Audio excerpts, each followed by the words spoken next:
Abazannyi ba Saku Boxing Club tebawummudde oluvannyuma lw'empaka z'eggwanga ezaakomekerezeddwa ku Sunday Lugogo ne batandikirawo okutendekebwa nga beetegekera okugenda mu ggwanga lya Sweden okumeggana n'abaayo. Abazannyi 6 n'abakungu 2 basuubirwa okugenda e Sweden ng'omutendesi Hassan Saku bw'annyonnyola.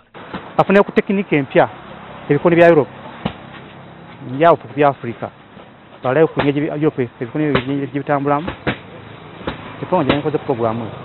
Saku yali omuzannyi wa ttiimu ya Luganga n'ey'eggwanga nga tannagenda Sweden okuzannya ebyensimbi. Agamba nti nawaliriziddwa okutwala abazannyi b'e Sweden oluvannyuma lw'empaka z'eggwanga omutindo gw'ebikonde mu ggwanga mwe gweyolekera nti gwongera kusereba.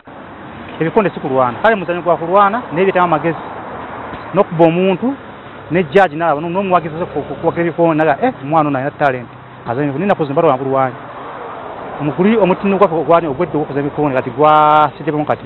Ono era aliko omuzungu gwe yaleese okuva mu ggwanga lya Sweden amuyambeko okusalira ebikonde by'abakazi amagezi. Mu kiseera kino abakazi batono nnyo abazannya omuzannyo gw'ebikonde ate nga n'abo bagezaako ebikonde byabwe bikyali bya wansi nnyo.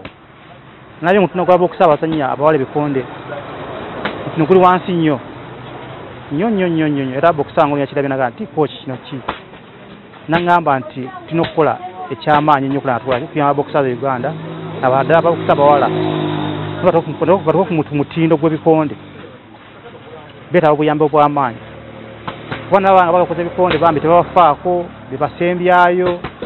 Mu kiseera kino Hassan Saku atendeka omuzannyo gw'ebikonde mu ggwanga lya Sweden ne mu Uganda. Sam Mpoza, NTV Akawungeezi.